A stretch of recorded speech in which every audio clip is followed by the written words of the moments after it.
Ladies and gentlemen, welcome to the first deck tech video of 2023. This deck is titled Sunnyside Samurai, piloted by Norika Yamazaki, the poet. This is a Voltron slash stacks sort of deck that I came up with that is pretty much just a beatdown deck with some enchantment recursion and some light stacks that definitely wins through combat. So without further ado, let's get into it.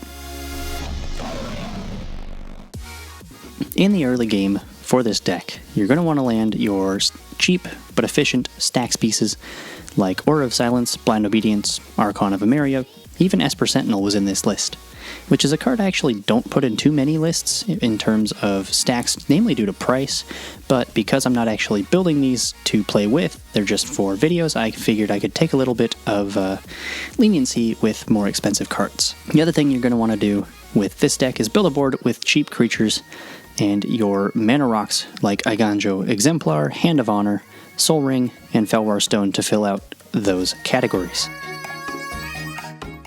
The mid game is pretty simple. You're just going to want to suit up your Samurai because this deck really cares about attacking alone with Samurai, so you're going to want to make them slightly more powerful than they currently are. Cards like Spirit Mantle, Angelic Gift, and Felidar Umbra are all good cards to have there, and all of those I believe are findable with Heliod's Pilgrim, Idyllic Tutor, Moonblessed Cleric, cards of those sort. The other thing to do here is make sure to control the board. We're in mono white, so we don't have a lot of like targeted removal. I mean, we have a couple of good key ones, swords, path, stuff like that, but in terms of, keeping our creatures alive and being able to stay in a decent spot on the board against other players, cards like Hour of Revelation, Flawless Maneuver, Mother of Runes, Fateful Absence can all help in that regard.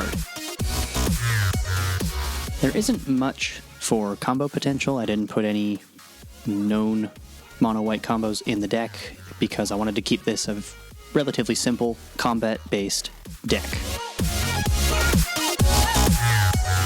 For winning, is definitely done through combat. I did include the old Elish Norn to help pump our creatures, or if we get enough equipment on any given Samurai, we can go more of the Voltron route with Hand of Honor, Eiganjo Exemplar, or even Norika herself being probably the best targets for that strategy.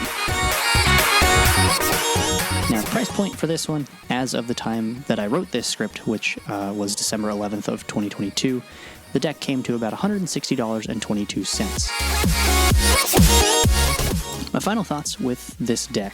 It's definitely a little unorthodox, given the strategy that you have to kind of follow to make this deck work, but the general theme is easy enough to be able to follow and actually go through with. The enchantment recursion is a nice touch for a Voltron-type deck, considering that most auras will be destroyed if the creature that has it on it is destroyed as well, so being able to get those back just by attacking seems pretty good. The price for this, as of right now anyway, isn't too high. The stacks plan is definitely more reliable with some quality of life upgrades like Grand Abolisher, Spirit of the Labyrinth, Thorn of Amethyst, Static Orb, just to name a few better stacks pieces to end up putting in the deck that I don't have in currently. That's pretty much all I've got for this deck tech. I'm trying to keep the ones this year a little bit shorter, more concise, to the point, easier to follow. Deck list will be in the description and in the pinned comment as well. If you have good upgrades or suggestions, anything like that, always welcome in the comments. So week by week, as I go through the decks that I have planned, those will be revealed one by one, and they're all over on Amox Field as well. If you don't mind throwing a follow over there so you can see what comes out next or whatever else I might be working on. That's all I've got for this week, and I hope you guys enjoyed the couple of videos I did put out, and I will see you guys on Sunday for another Magic the Rambling episode, and we'll just keep going from there. Have a good one.